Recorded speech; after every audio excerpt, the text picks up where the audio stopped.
Hello, friends. This is Dave Hurwitz, executive editor at ClassicsToday.com. Recently we talked about Roy Harris's Violin Concerto, a real masterpiece that's virtually unknown, and I talked about a lovely recording on the, I think, Signum label or one of those places. But some of you mentioned the original recording of it, or the first recording of it, which is here on the Louisville label, containing really a wonderful program of three works, including Kentucky Spring, which is sort of Harris's take on Appalachian Spring. It was written at the same time. It's a different Appalachian Spring, I suppose. And the Violin Concerto with Gregory Fulkerson, who actually played the premiere in 1984. See, the work was written in 1949, but it never got premiered because there was a mess between the parts and the score, the full score and whatnot. And once that was settled, the possibility of performance evaporated, and that was the end of it until Gregory Fulkerson got his hands on it. And here he is playing it quite splendidly. And then Symphony number 5. Now, these recordings are conducted by Robert S. Whitney, who was the inspiration behind Louisville, the label, and the orchestra, and then Lawrence Leighton Smith, their later conductor. And the recordings were made between 1960 and 1985. Smith has the symphony, and I think, is it the symphony or the concerto? Let's take a look at the dates, shall we? So we can get this all straight. Here we go. Symphony number 5. Okay, that's 1965 with Robert Whitney, and we have Symphony, the Kentucky Spring, which was 1960, with Robert Whitney, and finally the Violin Concerto, which had to be 1985 because it wasn't premiered until 1984, so it wasn't going to be done in the 60s, right? Yeah, and that's with Lawrence Leighton Smith. Now, one of the things that you'll hear on this disc is the considerable improvement in the playing of the Louisville Orchestra between 1960 and 1985. They got really quite a bit better. The sonics improved as well, although they're not bad. They're not bad anywhere. These are stereo recordings, and they're perfectly fine. The works are lovely. Kentucky Spring is what you'd expect. It's an American pastoral work. And it sounds like an American pastoral work. It's 11 minutes long, and it's extremely charming. The Violin Concerto, as I said, is absolutely wonderful.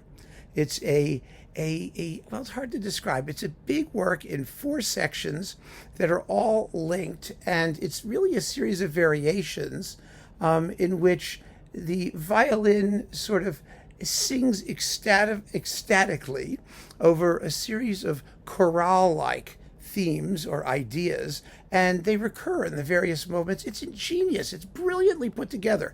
Harris is supposed to not be all that sophisticated or all that, formally ingenious, but this piece is formally ingenious. I mean, often he is. The Third Symphony is formally ingenious. It really is. But this Violin Concerto, it just grows. It's this organic being, half an hour long, and it really deserves to be played vastly more than it ever gets played these days. I don't understand why it isn't.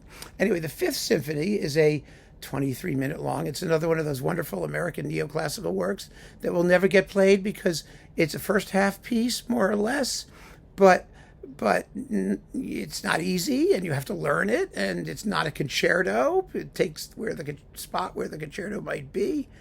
I don't know. The best place to put it would be second on the first half, and then do a big symphonic concerto like the Elgar, the Bloch Concerto Symphonique, or Brahms 2, or something like that on the second half, all by itself.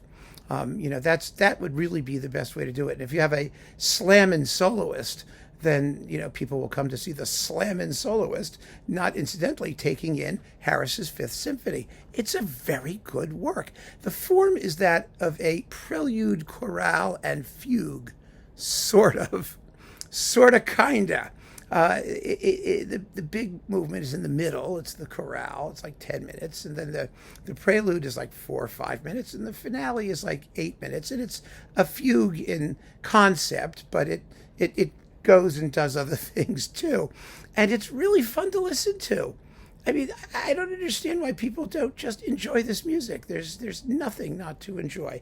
And it's been recorded before. Now there's a modern recording of it on Nexus and better sound with a better orchestra and whatnot. But nonetheless, This is a historically valuable recording, and the performances are quite good. They really are. And they were done, basically in the presence of the composer when he was around to put his imprimatur on them. I assume he did. He wrote some of the notes in here. And it's a wonderful thing to be able to go back and listen to these works when they were fresh and new, and they still sound fresh and new. They ought to be played, and they ought to be enjoyed by all of us. So keep on listening, friends. Thanks for joining me. Take care.